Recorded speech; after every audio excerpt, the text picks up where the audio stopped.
Guys, have any of you watched Black Dove yet? Not yet, no. Oh, it's amazing, right? It's on Netflix. I binged it over Christmas.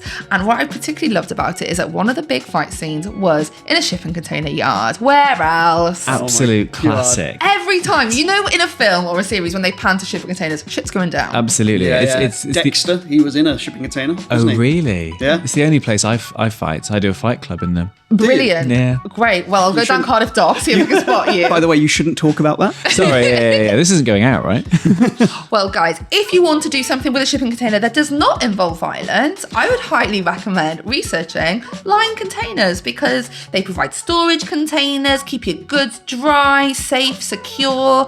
Also, they can modify them into basically anything you want. What would you modify your dream container into? I think, and weirdly, I had the idea straight away when you looked at me. I'd like to open a barber shop in a shipping container. Would you? I think it'd be really fun. Let's make that. You've got a good do on you as well. Bless You've you. always got Robin's good hair hair. is magnificent. Bless you. Always really good. What would your dream shipping container It'd be an Avery for hawks. Of course it would be. Great. Well, I really hope this is the sponsorship line containers wanted because it's the one they're getting, you know? But look, I'm sure all those things are possible. So if you want... definitely is. if you want an Avery or a barbershop, get in touch with linecontainers.co.uk.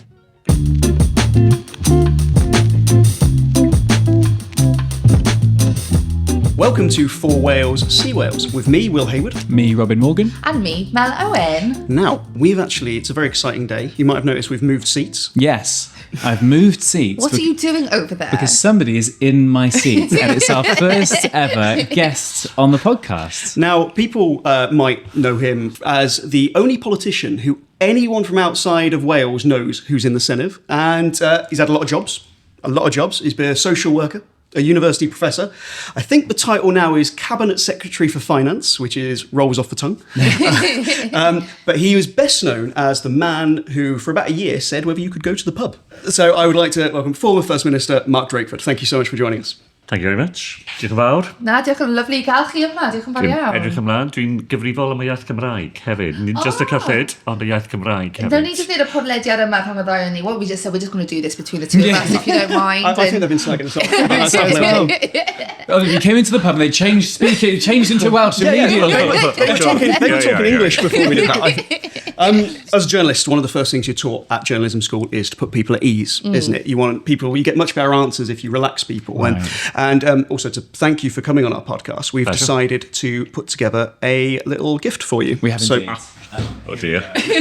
This is actually a gift for ourselves as well. Yeah. This is very much a good for us, and you're here for it. Cheese sandwiches. We have here a For Wales, See Wales cheeseboard. Excellent. Now, let's talk us through it. So we have some Pearl Lass here. We have some Caerphilly. We have some brie that has melted, and I believe this is an authentic Welsh dairy called a Babybels, and there's a cheese string here, and it's on some lovely slate that I stole from the Senedd roof. Feel free to dig into that. Thank you very much. It does look very enticing. I suppose the first thing to say, you guys are. I'm a journalist. You guys are comedians. When did you first kind of start paying attention to Welsh politics? It was before COVID, wasn't it? Was that when you really started to... Yeah, but I think we're an anomaly in that we are interested generally. Do you know what I mean? And what we're saying You can say nerds. Yeah, we were geeks at school. That's what we're saying. Yeah, we don't have any friends. So what's fun? But I would say definitely I was born in 1995. So Devolution, I remember the big talk. That was something that the adults were talking about, and it was a very big thing when I was younger. So I think that very much sparked my interest. And I feel like as I've kind of become an adult or grown through my life, that it feels like Devolution has gained, momentum as well, and people are a little bit more aware of it. So I'm not trying to, personify devolution in myself, but if that's what you guys want to do, feel free. Are you saying you grew up with Wales? In many ways, you might say that I have. Yeah, like Mother Nature, my Mother Wales, possibly. Nice. Yeah. Big Mama Cymru. Big Mama Cymru. I'll take it. Love that. How about you, Robin? Yes, well, I think I grew up in a very Welsh politics household. Sure. But I think I moved to London in 2014 and then moved back to Cardiff in 2020. And I think it took me sort of moving outside of Wales to really focus on Wales a little bit more in that kind of like Handling. Well, Hiraeth, I suppose, isn't it? Sort of. So yeah, I think that for me that was it. What about yourself? I got a job as a journalist in Wales and had to know. Followed the money. That's where all the cash is in journalism. Famously in Welsh politics. Welsh investigative journalism. Fantastic. Yeah, it's where it definitely is. I mean, basically, this is the biggest windfall I've had. But I think for a lot of people, a time it really cut through was during the pandemic. And for yourself, Minister, that was a time you were already First Minister, but do you remember suddenly your profile just being bigger? Well, I don't think there's any doubt, is there, that the fact that the Welsh Government was making decisions about people's lives of a sort that we never envisaged you ever would, did mean that people who had been in Wales for the whole of devolution without really noticing it was there suddenly knew it was there every day. And I'm sometimes asked, can you summarise it all? And I tell this story, so I'll tell it to you, which is I am waking up in the morning, I'm at home, I'm in bed, I turn the radio on, as in patriotic duty to listen to Radio Wales first thing in the morning. And it's a day when some of the restrictions are being relaxed and people are able to meet outside again for coffee and things like that. And the journalist is in Verdi's, which is a cafe in the Mumbles. And he is talking to a group of, I'm sure they would have said ladies of a certain age, who were getting together again for the first time after quite a few weeks when they weren't able to meet. And there they were enjoying a cup of coffee. The weather was lovely, the sun was out and all that. And the journalist said to them, so this must be terribly confusing for you. The rules are changing all the time. However do you know what you're meant to be able to do? And this woman said to him, wow, it's very easy. 12:15 on a Friday, we shut the curtains, we have a cup of tea, we turn on the television, and we do everything that Mr Drakeford tells us. And at that moment, I didn't want to get out of bed at all. But in a way, it sort of summed up the fact, didn't you, that for people to know what was expected and what the rules were, there was that Friday slot. If they turn on the TV, there I would be doing my best to explain to people why we were in the position we were in, what we were asking people to do. There we are.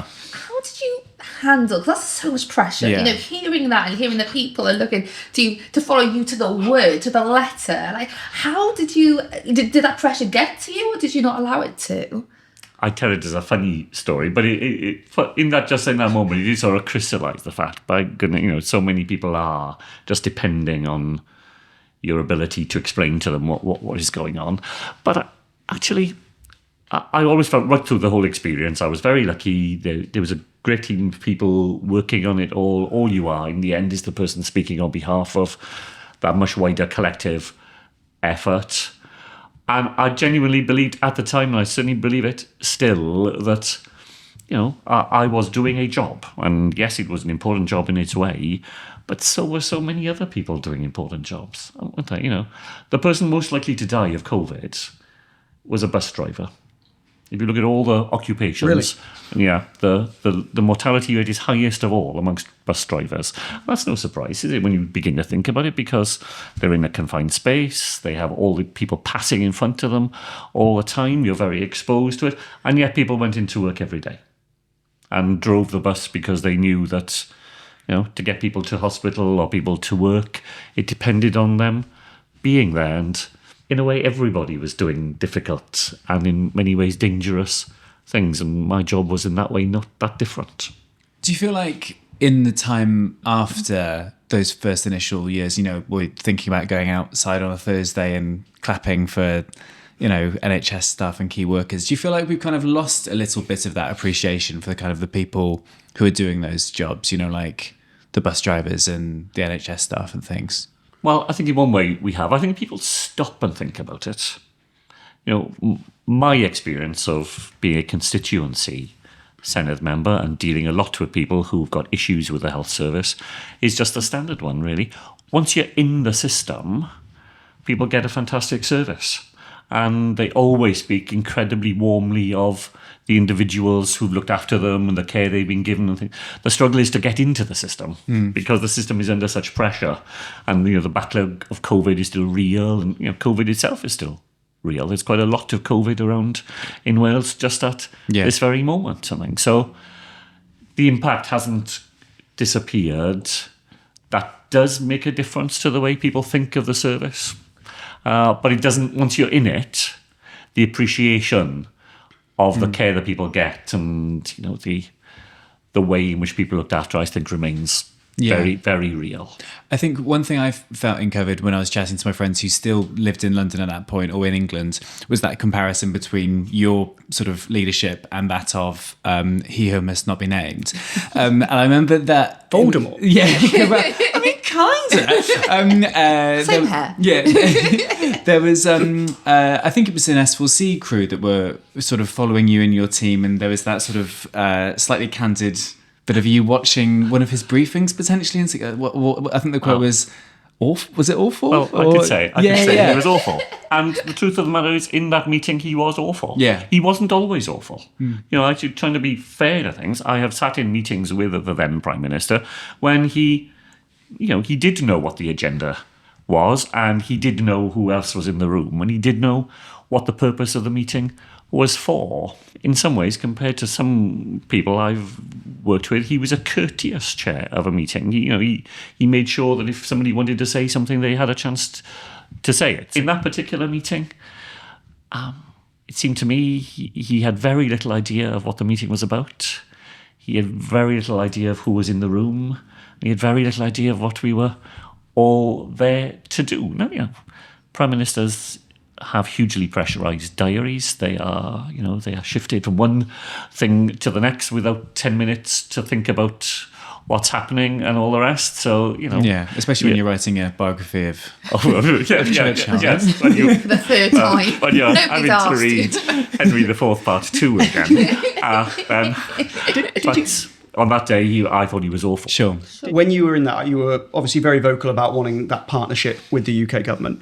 Did they feel like a partner, or was the fact that there was two distinct parties running different parts of the UK, did it feel like it was a battle? Did it feel like a fight? Was it adversarial? Because it felt like as time went on, the Welsh government became more inclined to kind of have that fight rather than appeal to have a more collaborative approach.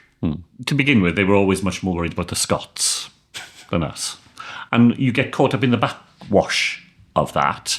The UK government would be very reluctant to share things with the Scottish government, very reluctant to say things in meetings where they thought the Scots were there, because they suspected, I think wrongly, that the Scottish government would use that as part of the wider battle over wanting, the Scottish government is a government that is dedicated to taking Scotland out to the United Kingdom, and the United Kingdom government would treat them very warily indeed, and that would wash over into us because they wouldn't share things with us, because they would be afraid if they did with us, they'd have to do the same with the Scots and so on. So there was a lot of inherent suspicion in the way that they approached dealing with devolved governments.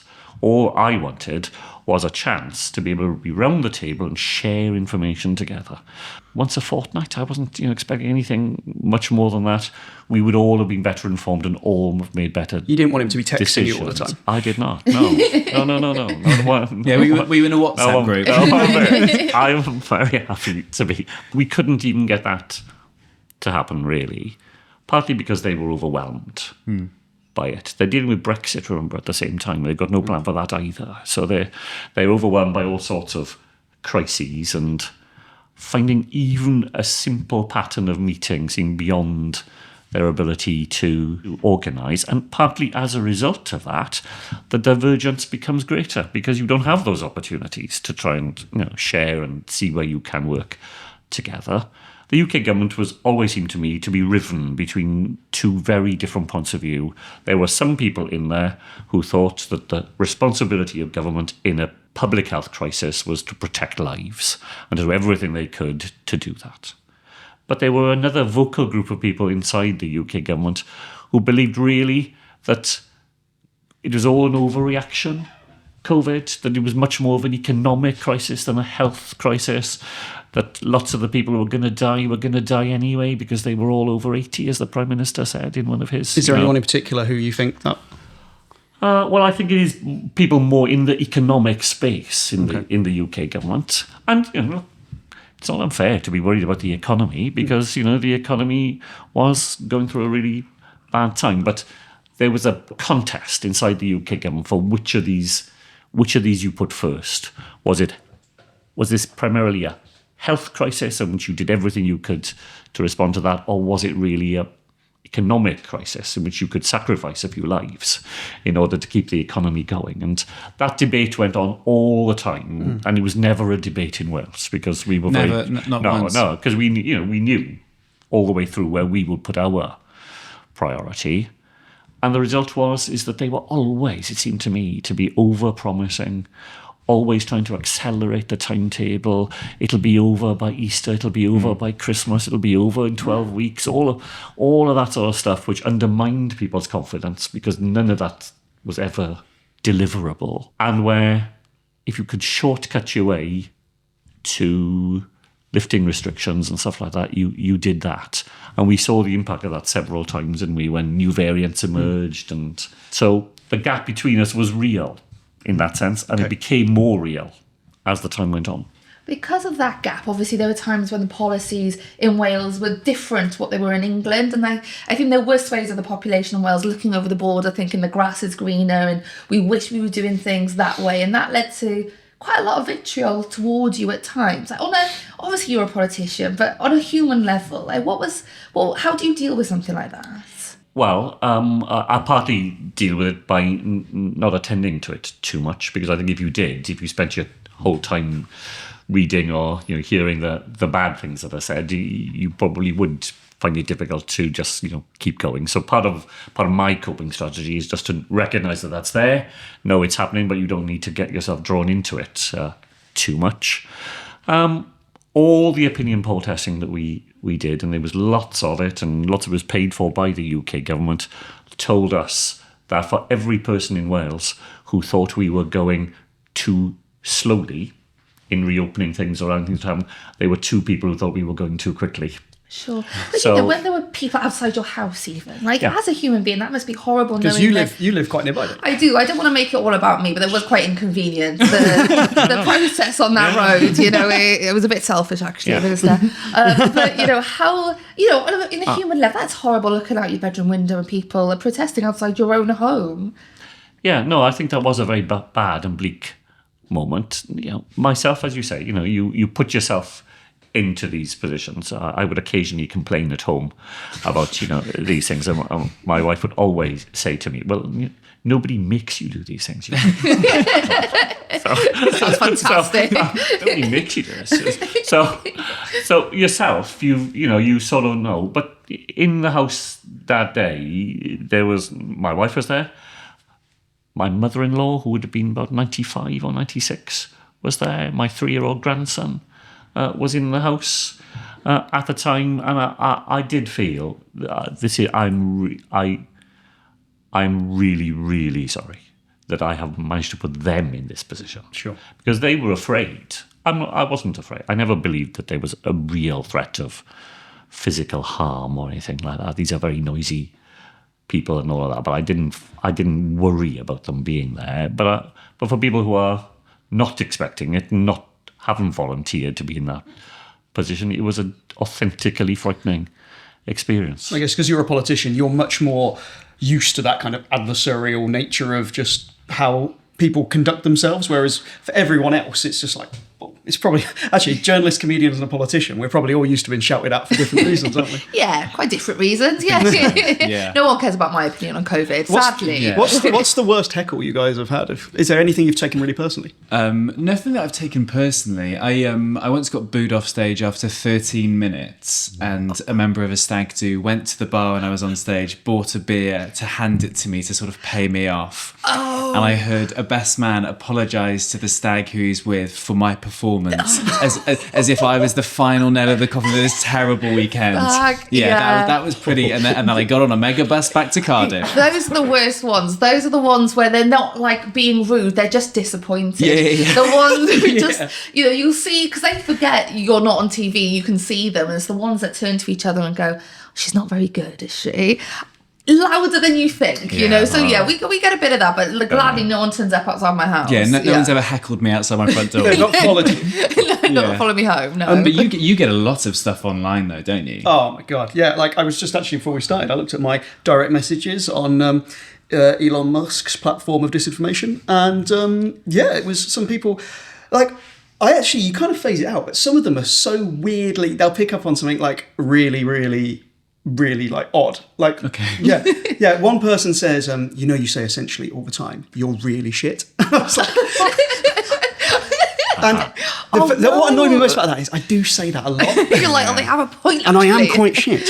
We're going to go on to talk about kind of politics at the moment, but I'm quite hungry, so I'd like to try some cheese. What are you going to go?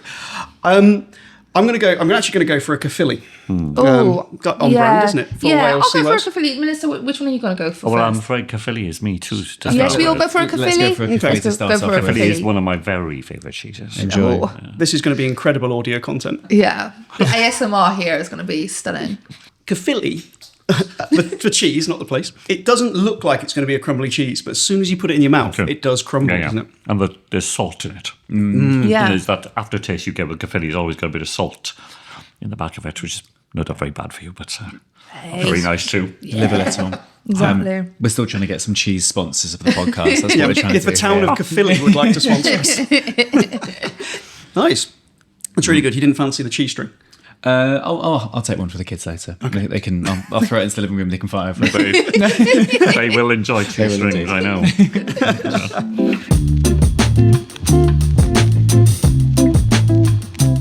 Minister, I remember you once saying that the relationship between a journalist and a politician is the same as between a dog and a lamppost. So I'm going to ask you some questions now, and I'm going to try not to. H.L. Mencken. It's not original, you know. Yeah, I know it's not a Mark Drakeford H.L. original. Mencken. Who, by the way, in that analogy? I'm the dog. My questions are the urine. Brilliant. Okay, I am cool. the lamppost. I'm so sorry. One thing I do want to ask, it's about public services in Wales. So I think there's some things in Wales we do really well, but I think a lot of people will be frustrated at a lot of the standards of public services in Wales. Why are they in the situation that they are? Look, I think the answer is very simple indeed. It is 14 years of austerity. The health service in Wales reached the highest levels of satisfaction it has ever had in 2010. So that's, higher than at any point before then. The levels of reported satisfaction were at their highest. Why is that? Because finally we had reached European levels of investment in our health and social care services. Mm-hmm.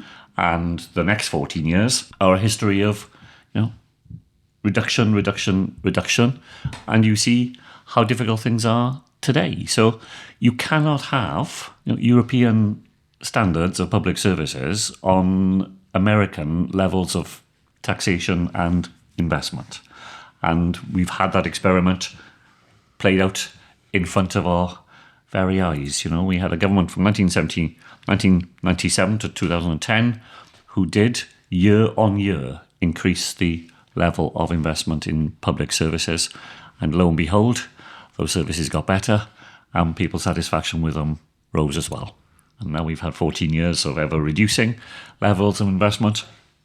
You see the stresses and strains, and you see people's reaction to that. I really do think it is, there's more, of course there's more to it. I can give you other things as well. But if you want the fundamental, the root of the reason why you see that pattern over a 25-year period, then that's it. Obviously, no one can argue about the real terms cuts that Welsh Government have had to absorb year on year on year on year. It's conversations we've had before that you've kind of thinking, where do you put the axe, really, isn't it? And you've had to shift things around. You've got, if you take money out of housing to put in the NHS, that obviously has a knock-on effect on the health service. But there are imbalances in terms of, if we look at the longest waiting list in England compared to Wales, there are more 2-year waits in Wales by a significant amount. Does any of this fall? Is there a responsibility here of the Welsh Government to this? Have things been done as well as they could have been? Well, look, there clearly is a responsibility. So I'm not going to say, look, it was nothing at all to do with us, because the Welsh Government has been, running the health service. But you're not comparing like with like when you compare Wales and England. You know that, don't you? We are comparing an older, sicker, poorer population in Wales compared to a younger, fitter, healthier population in England. And that inevitably creates different levels of demand on our public services. So the hill is steeper in Wales. Change in the health service is very difficult to bring off. Why is that? Why is it difficult? Well, the King's Fund say that change in the health service is easy. There are only 3 barriers to it: the politicians, the professionals, and the public. Apart from that, it's easy. And I think all of those things are true. It is, it is very hard not to have partisan battles over the health service. And if you are a politician, you are in a difficult position. If a much-loved institution in your constituency is scheduled for closure, it is very hard, even when you know it is the right thing to do, to not be associated with the campaigns that will be there. So the politics is real. Professional conservatism with a small c is very, very embedded in the health service. People fight their corners for their bit of it very hard, and are very often also attached to the status quo and the way they know things. And then persuading the public to change. In what way? Well, people are very attached to what they know, aren't they? And this is completely understandable. You know what you see, you know what you're used to, and you are fearful that what you're going to get in the future will be less good than it is now. I felt I learned this lesson quite vividly in that during the time that I was the health minister, there were some changes going to happen at Bronglais Hospital in Aberystwyth. I know it very well. Yeah? Yeah, So many an hour there. Lovely hospital in lots of ways. Staff are always great when you go there, always very pleased that they can speak to you in Welsh. Yes, absolutely. All of that. So but it's a small, by any normal standards of what's called a district general hospital, you would never think you could provide all those services on the population base that you've got in that part of Wales. So it inevitably becomes more difficult to attract staff.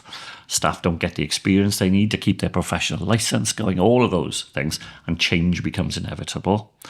And there was a demonstration. I remember seeing this quite elderly lady with her placard, and she was, defending what was there already. And then about 3 years later, there was another round of changes. And I see the same person now defending the things that she had been protesting against 3 years before that. When change happens, people get used to it very fast, it seems to me. But getting the change to happen is so difficult because people are fearful of what they will lose. And as I remember somebody saying to me in a public meeting when I was the health minister, he said, "See, the problem for you is," that the health service is so much more than the health service. And what he was saying is that the place that he lived in was about to lose a service. They would have to travel, not that many miles away, but they were going to have to travel now for something that up until then had been available within the own locality. And it wasn't just that it was losing a health service, it was losing something about what it was to live in that place.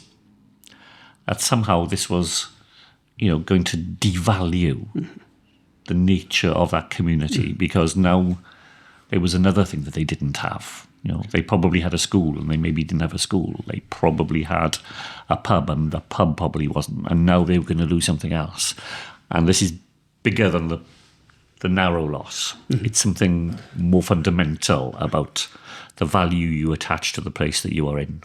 When you say about change, and that change is very hard. People are inherently resistant to change, and I think you can argue that actually Wales as a country can be quite small c conservative. It can be very radical, but it can be quite resistant to change. But what are the changes that you have tried to bring in that you haven't been able to? What if everyone was just like really open to change would have happened if you'd had your way? I'm trying to understand, because people will be frustrated that Labour have run the health service for a quarter of a century, and while I'm sure they appreciate that there's been real terms cuts in budgets and people have got older, people have got sicker, there have been more people, they will feel that this is kind of on you guys, isn't it?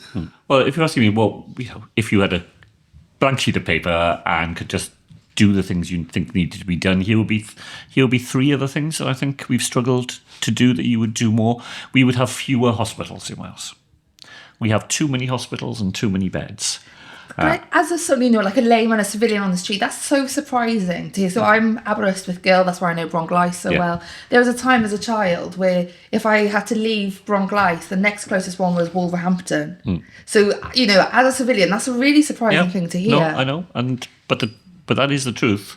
The secondary care, as it's called, the hospital sector, sucks the resources in the health service.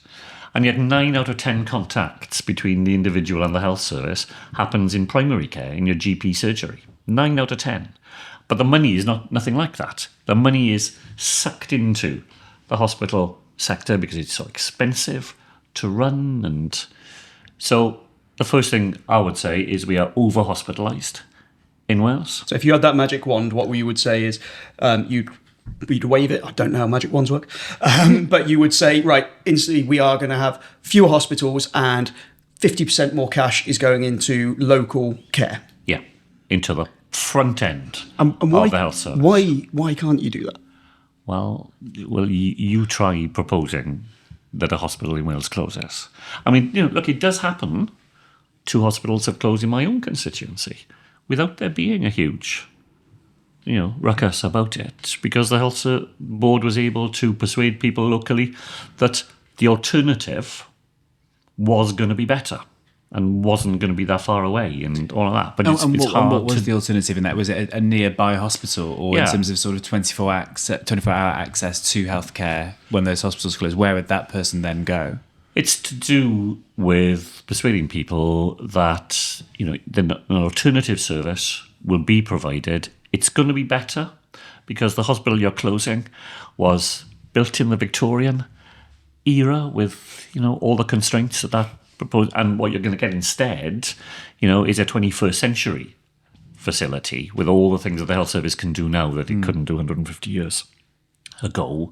But in a way, it's an act of faith for people, isn't it? They've got to believe that will happen. And it's hard sometimes to persuade people. So the natural, understandable reaction of when a service is closed is that people want to hang on to what they've got because they're fearful that they will get something worse rather than something better. So I say we're over-hospitalised. We underinvest, therefore, in those things that do the most in people's lives every single day. So I would have more facilities locally. I'd have more up-to-date, more modern facilities. The old idea that you went to see the doctor is an idea of the past, isn't it? Because now if I go, I'm very lucky, I've got a very good primary care service, but I'm as likely to see the practice nurse, or there's a physiotherapist, or there's an advanced paramedic practitioner, or there's a pharmacist. So when I was the health minister, I won't name the actual place, it's a village in North Wales where the GPs who had run the service for many years, were of retirement age and they weren't going to carry on. It was very difficult to recruit alternative GPs. And of course, that's what everybody wanted. Everybody wanted, to recruit more doctors and things. What was recruited was a much wider team of people of the sort I just described. And then a couple of doctors, fewer doctors than were there before, who oversaw it all. So they saw the really complicated cases, the cases that only a doctor has the breadth of skills and ability to see. And the rest of the time, they just provided advice and clinical oversight to that wider team. And I went and I sat in the waiting room, which I often did when I was the health minister, like surprise and just turn up? Just go. If you're visiting somewhere, I've got a Veruca. I would just go and sit in the waiting room for half an hour. It's a big day of work for that practice, isn't it? You learn an awful lot just sitting there. Would you just arrive and you'd go and you'd just say, I'm just going to sit here and observe? Yeah. Wow. I bet you've read a lot of old copies of More magazine. A lot of that. Yeah, always yeah. But you just pick up an awful lot just listening to people and just asking people casually. They often didn't know who you were. And so I could say, what you and this man saying to me, well, why would I want to go and see a doctor when I can go straight to the physiotherapist? So now that the service was different, people were actually, I think, could see the pluses of it. But I think if you'd asked the same person 6 months before the change, he'd have wanted a doctor. He'd have wanted what he knew and what he thought going to see the GP was about. So I would want to change a lot of that. And I think we are over-medicalised. A pill for every ill. We treat lots of social conditions as though they were medical conditions. Well, GPs will see a lot of people, I think one of you said, who are there essentially because they live in poor housing.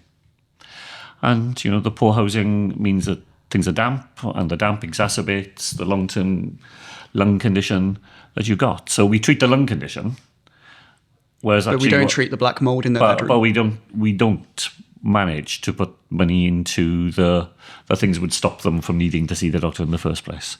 And while I'm at it, while I'm preaching, then I'm also very keen to change the relationship between the professional and the person who comes through the door. So when I am preaching to GPs, I always say to them that the wrong question is the one that they always ask. So their first question normally is, what can I do for you today? And that is an invitation to hand the problem over. I am the person who solves problems. You are the person who has a problem to be solved. The real question should be, what are we going to do today? What are we going to do today to address the problem that's brought you here? Put the problem in the middle of the table. We don't do them justice if we position them as people who've got no power, no influence, no capacity, and my job is to put you right. Okay. I can imagine that people within healthcare and people would say, that's all very well. And they wouldn't necessarily argue with, I'm sure some people would, but even if we accept all those principles, Welsh Labour have been in a position of, they've been the dominant party in Wales for a very long time. Have they got the energy to push this through? Because this is big change, and actually it's a very long time for anybody to be in power. And you clearly are across what you think the issues are, but is there still the drive to do it? Well, I remember in the last election, the Labour Party, as all parties, did some focus group work. And what did people say to us? Well, what they said was, don't talk to us about your record. Because we know about that. We know what you've done, and we accept what you've done. You don't need to keep reminding us about it. The relationship between people and the party in Wales over a century has been a long-standing one, and we can trust you because we know you. What we're worried about is, do you have the ambition for the future? Having been there, just 20 years already. By then, it'll be more than 25 years. So it's a very important question, isn't it? And it's an absolutely one that you're bound to face if you've been in power that long. Do you have the ideas? Do you have the ambition to do things? I absolutely believe that my colleagues do have that. But you need to be, for me, that means you have to be at the radical end of politics. The biggest danger for the Labour Party is we just look like we're turning the handle on the system, that we've been there so long that we just occupy these places. Whereas what we really have to demonstrate is that we have the appetite and the energy and the determination to do the more challenging things, the more radical and difficult things, because there's no point in having the opportunity without being willing to use it. Well, I remember, speaking of the radical things, when you gave your last speech as First Minister before you said you were going to step down, we had I remember you were stood there. You had Keir Starmer and Joe Stevens, who's the Secretary of State for Wales, and you stood up there and you said, "We need electoral reform. We need something. We need proportional representation." But you stood there and you said in front of them, and that was the only part of your speech I noticed Keir Starmer didn't clap. He was clapping everything you said when he was like, "Labour are really good." He was loving it. But then you said proportional representation and his hands disappeared. Yes. You coined the phrase, you wrote the phrase clear red water. My question to you would be twofold. Is there still clear red water between Welsh Labour and UK Labour? Is there a difference? For so long, you were looking forward to having this Labour government in Westminster. Are you a bit disappointed? There's nothing I wanted more than a Labour government. When you've worked for 14 years without one, then the day you get one is a very important day indeed. The government is 6 months old. After 14 years, you're not going to do everything that needs to be done in 6 months.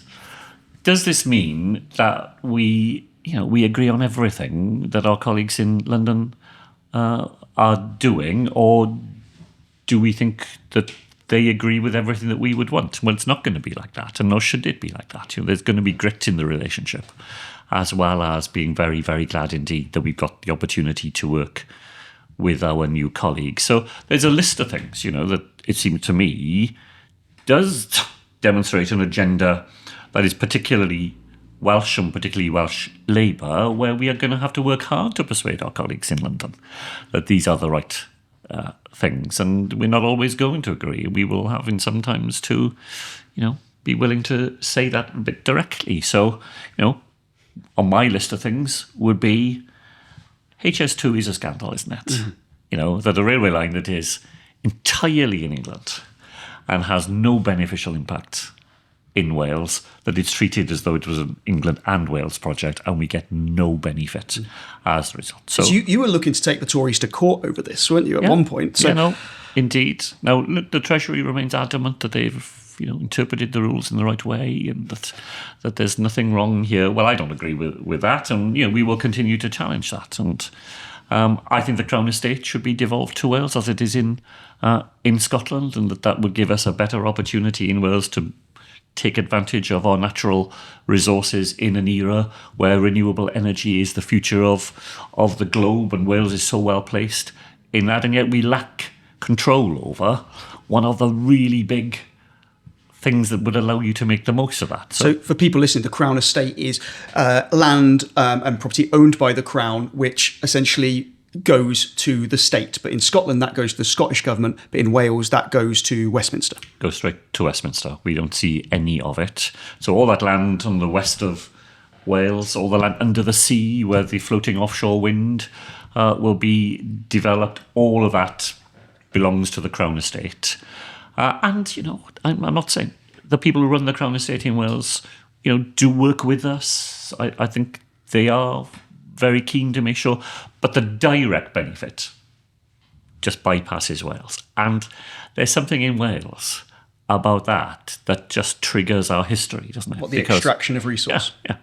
Because what was the 19th century but a century of Welsh natural resources being extracted and all the profit ending up somewhere else? And we, the economic argument is the main one for me, but it is more than that. There is there's a historical resonance here that an injustice that happened to us before cannot just be allowed to happen again in a way that goes unchallenged. I don't think that's a view shared by all our colleagues in Westminster, and we will have to have that argument with them. And there's a list of other things as well that I think we will want to pursue that is a distinctively Welsh agenda. But this time we are at least pursuing it with people who we are able to have a dialogue with. If I'd raised the Crown Estate with the previous government, they would have been not willing to have had a conversation about it. Do you think there's enough time to be having those conversations now with, the Senate election just over a year away? Do you feel like, in an ideal world, a Labour government would have come in an extra year ago? Do you know what I mean? Sort of, there's a lot of potential and a lot of things that with HS2 potentially there's going to be some money coming in. Obviously, that would be a benefit for Welsh Labour as a win. It feels like that there's time's running out almost. Ideally, we'd have had it 14 years ago. Sure.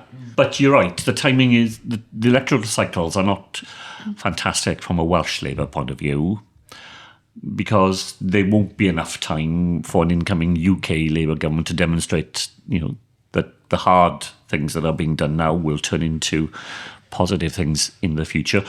We do need... I do think we need to have something tangible that we can point to between now and the election to demonstrate that at a UK level, Labour goes on being the party of devolution. Mm-hmm. That there is an agenda of things that, we were frustrated about and held back, and a Labour government is going to put that right. They're not going to put right everything in the first 15 months. Yeah. But, we do need a down payment on that, where we can demonstrate to people in Wales that having a Labour government in London working with Labour in Wales does make that difference. And somewhere on this menu of Crown Estate, HS2, Barnet, reform, devolution of youth justice, there's a list of things. Somewhere on that list, we need to be able to show tangible progress between now and the election. Now, I'm obviously very keen for us to have some more cheese. Do you mind if I throw some questions at you? And I'm being very cruel because these will be complicated questions where I'd like a very simple answer. Okay. You meet someone in the street and they say, what has been the best thing about devolution for Wales? What is it? The fact that we are in control of our own affairs. Okay. What's the thing you can point to, though, and say, this is what we have now that we wouldn't have had without devolution? Oh, well, there's such a long list of things that you can point to, which people forget about because, they've happened over time. If I could choose off the cuff a single one, the foundation phase in our primary schools. If you want to be cheered up, go in and see a group of 4 and 5-year-olds loving being in school, learning through play, learning that this is a future that, will open up in front of them. And the foundation phase, the Scandinavian model of, wanting our children to just love the fact that they're learning. If you want to be cheered up, go and visit the foundation phase. I do need to Google that tonight, actually. The January blues have got me bad. Well, go and see. You really will enjoy it. I might not just turn up at primary school. That is frowned upon, I think, isn't it? Yeah. Strike 2, aren't you? Yeah. How are you going to get your budget through? In the way that we've got our budget through for the last 25 years, because we've never had a majority. We've never been in a position to pass our own budget without working with somebody else. I'll be meeting next week with the Conservative spokesperson, the Plaid Cymru spokesperson, with Jane Dodds as the only How Liberal nice are you being to Jane Dodds at the moment? I think Jane is very persuaded of the fact that the Senate needs a budget and needs to pass it, of course, as you would expect.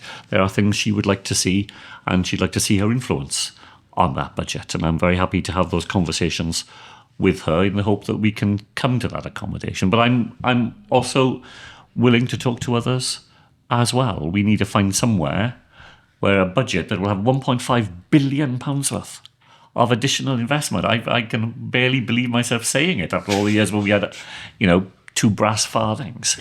Now we've got £1.5 billion and £3 billion worth of capital for the first time ever. I'm really struggling to see how parties who have been prepared to allow budgets that were full of cuts and really difficult decisions to go through don't appear to be in the frame of mind to allow a budget with all that extra money and all that new investment to pass as well. Okay. Should we have some more cheese? So, what are you thinking, Rob? I'm going to go for a bit of blue. I'm going to go for some Pearl Lass, I believe. Sounds great. I'm going to go for the brie if I can get it off the slate, which I think is ambitious. That was... I mean, if you're watching that on YouTube, skip that. That was a hate crime. I must say, that is not the way to do it. I went out and got cocktail sticks for a reason, and you put your grubby mitts all over I challenge you to take some of that brie with a cocktail stick. Very much wild cherry blue. Pearl Lass is actually lovely cheese, but it's a bit early in the day for it. So, is that what kind of evening would you have? I think so, yeah. No, I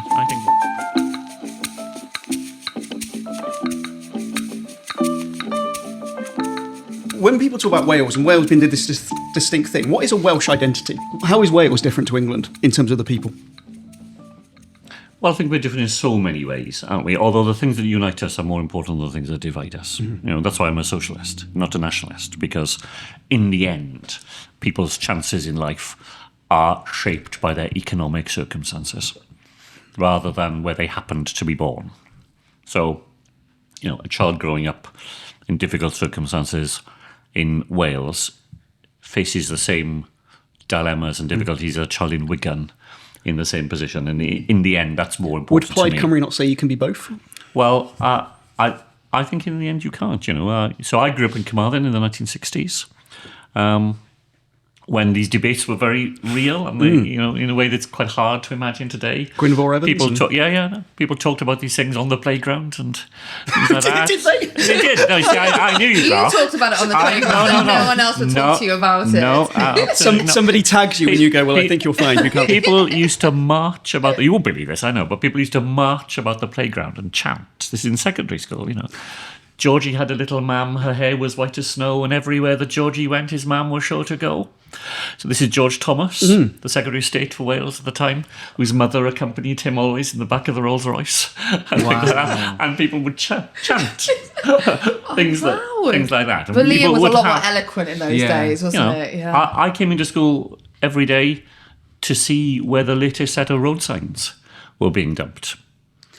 Oh, Because the people English only. Yeah. Because people would have been out the night before, taking down. Did you ever do that? No, I don't think I did. No, I didn't. I know I didn't. I don't think I don't. I can assure you that. But I was driving through Bank of Ellyn outside Carmarthen just over Christmas, and found myself for the first time in several years going under the Bank of Ellyn railway bridge, where Ryddid i Gymru is written still over it. And that was painted by the person who was the head boy of the Carmarthen Boys Grammar School when I was there, and so was he. And so, these debates were very real when I was growing up. And I remember thinking, by the time I was about 14, I remember thinking, well, I need to decide, what am I? Am I a nationalist or am I a socialist? And I knew, really, that nationalism, despite the fact that Wales means a huge amount to me, our history, the nature of our politics, the language, the literature, all of those things are very deep for me, and they definitely shape the way I have seen the world. But in the end, as I say, it is people's economic chances in life that shape whether or not that child will have as good a chance as any other child of making the most of their talents and their abilities and making their contribution to the life of other people around them. And with Welshness, I feel like, and this is one thing that kind of worries me at the moment, is that there feels as if there is a hierarchy or a competition, is that this area is more Welsh than this area, or if you fit this demographic, you're more Welsh than this other person. And I feel like that's going in quite a toxic direction. Is that something that worries you? That absolutely would worry me. We were saying to you earlier, I'm responsible for the Welsh language in the Welsh Government, and the Welsh language belongs to everybody.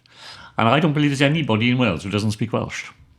They may only know a very few words, and they may only know the name of the place they live in. But there's nobody in Wales who doesn't have a relationship with the Welsh language. But what I would be fiercely opposed to is that hierarchical idea that somehow, some people are purer in that relationship than others. Do you feel like that is deteriorating, though? Because I appreciate, my experience is so much more limited than yours, but to me it feels like it's getting worse. Is that the same in your experience? I think it just changes rather than gets worse. Quite certainly, if I was growing up in Carmarthen, there would have been a hierarchy. Quite definitely, there were people who spoke pure Welsh, and there were people who, in Carmarthen, we would have described as speaking Llanelli Welsh. We still look down on them. There's always somebody down next door to you. You can talk down. So there was a very definite hierarchy. My mother was a telephonist, so she worked in County Hall in Carmarthen. And when a very distinguished Welsh academic who taught in Trinity College phoned, my mother would always have to take that call, because although everybody who worked in that office spoke Welsh and spoke Welsh to each other all the time, some people were worried that the standard of their Welsh wouldn't be good enough to have that. That's a really sad thing, isn't it? Really? It is, no, dreadful. That's still very prevalent now, is it? I hope it's less. And in some ways, I try and be a bit of an example of that, because I murder the Welsh language every time I speak it. I mow down soft mutations in front of me as they come. As you should, Mister. And in a way, I sort of made a decision, really. I either decide that I'm not going to speak Welsh because I know that I'm going to make mistakes, or I'm going to just do it and live with the fact that the mistakes are going to be made. And people who speak English make mistakes all the time, don't they? But somehow you never hear anybody say, "Oh well, you won't be hearing from me again." I'm afraid I'm afraid I split an infinitive only a moment ago. So that's the end of that. Whereas in Welsh, we're people are so much more nervous about that and things. But I hope if we, if the Welsh language is going to thrive and people are going to be prepared to use it and hear it, then in a way you've just got to use what you've got, because that way you will use more. That's all. We were having a similar conversation about this earlier. But both my children are in Welsh medium education, and both me and my wife did GCSE level when we were in school here. But I sometimes feel, I suppose, how you were saying earlier, slightly, if I'm in a Welsh language environment, whether it's a music concert or something, I always feel quite guilty that I am speaking English there and then other Welsh speakers are having to resort to English.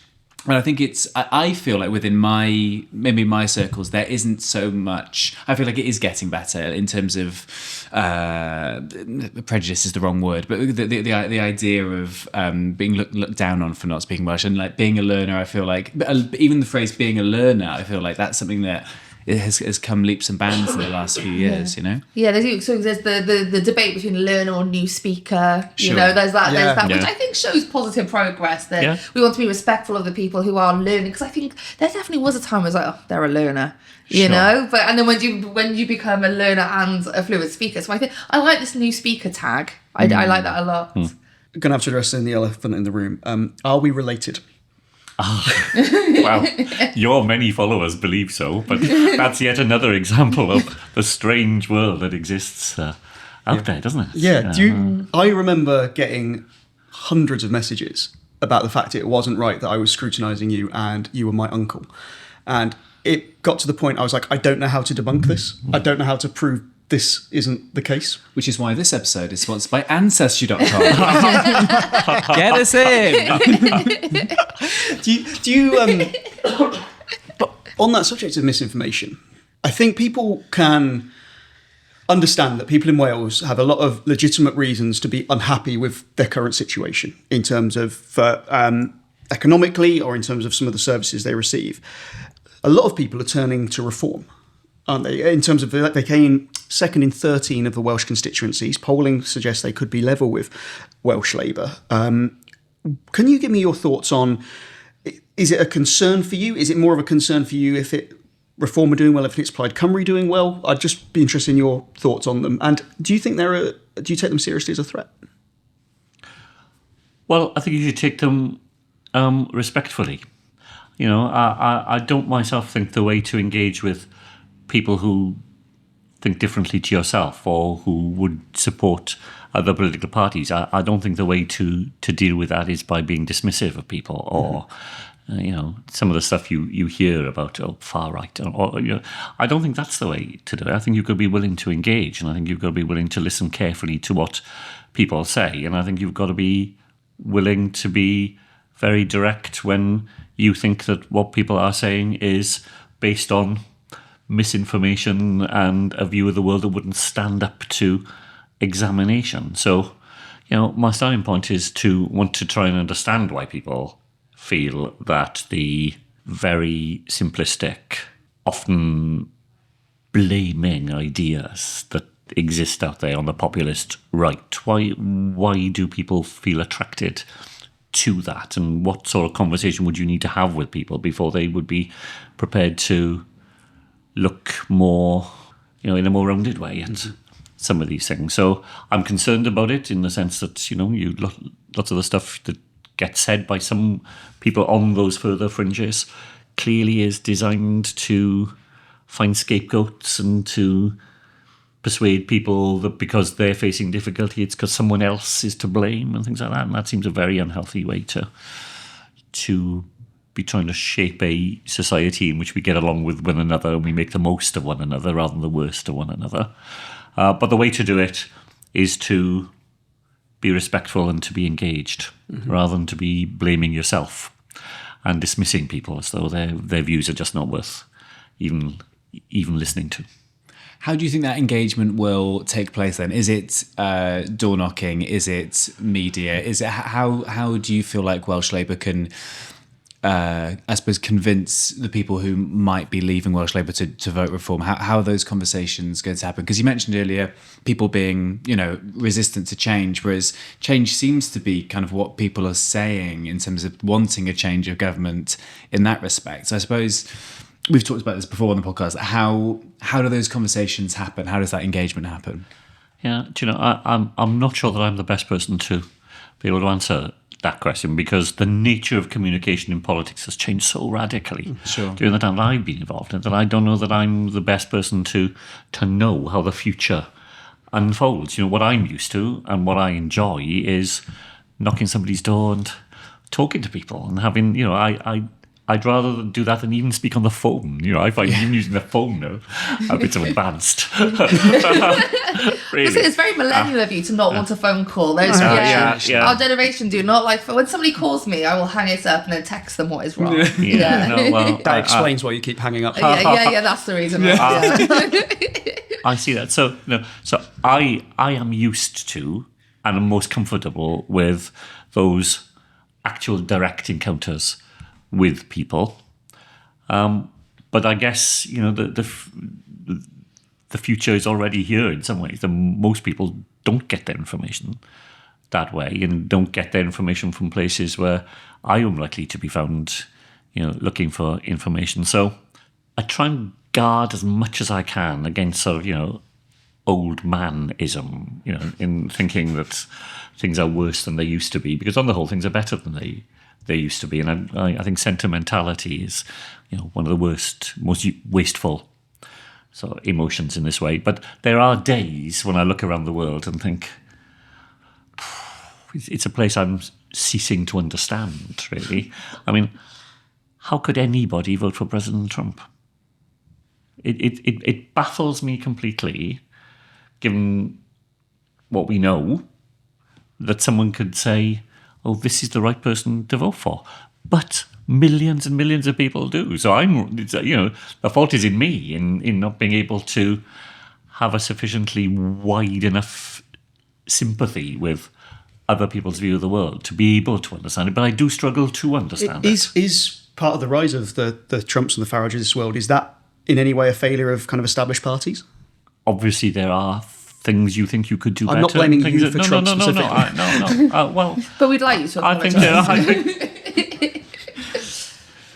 well, to be more concrete about it, could the Democrats have done things differently? How come the Democrats didn't win that election? Well, there must be things that they will be thinking about, but they think, well, we made mistakes.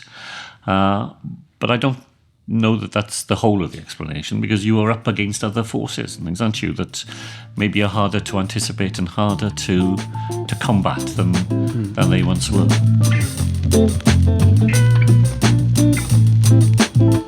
Well, we are wrapping up now. I'm in a bit of a cheese coma, actually. There's not a lot left. There isn't actually a lot. Lightweight, Will. I know. I'm here with a veteran of cheese eating. But I just want to say thank you so much for joining us. Pleasure. Thank you for the First Minister. chance to talk. Thank you for being the lamppost. A very good one you were as a long career. I think my favourite bit of today was you saying to Mel, "I am the lamppost." I think that was my That was my favourite I will bit. say, no, my life has I peaked. know my Thank you. So obviously we're hoping for other guests from other parties as well. We will provide your dairy product of choice. We are. What's next? Yeah, a bowl of soy yogurt. I'm not sure, for the Greens, maybe. Fire. Yeah, we could get Andrew R.T. Davis on and just had loads of black pudding, like loads of red meat. The language of the farm. Language of the farm. We've got the live show coming up. Yes, indeed. On Sunday, the 2nd of March, our first ever live show at the Glee Club in Cardiff Bay. This is exciting times. Exciting times. Tickets. They should be available by the time this comes out. If not, then just send us a message, send us an email, and we'll pop you on some sort of list. Some sort of guest Some sort of list. list. That seemed more aggressive than I needed it to A say. GDPR compliant Yeah, list. absolutely. So, Diolch yn fawr, First Minister, God, I would have it die hard. Diolch yn fawr. Diolch yn fawr. Yes, Cabinet Secretary with responsibility for finance. Ar iaith Cymraeg. Cyriaeth Cymraeg and the Welsh language. Oh my God, I'm just here building castles, aren't I? I'm just coming over from. You're a new speaker. I am a new speaker. Yeah. Cool. Thank you. I've been Will Hayward. I've been Robin Morgan. I've been Mel Owen. Mark Drakeford. Thank you very much. Ta-da. See you later.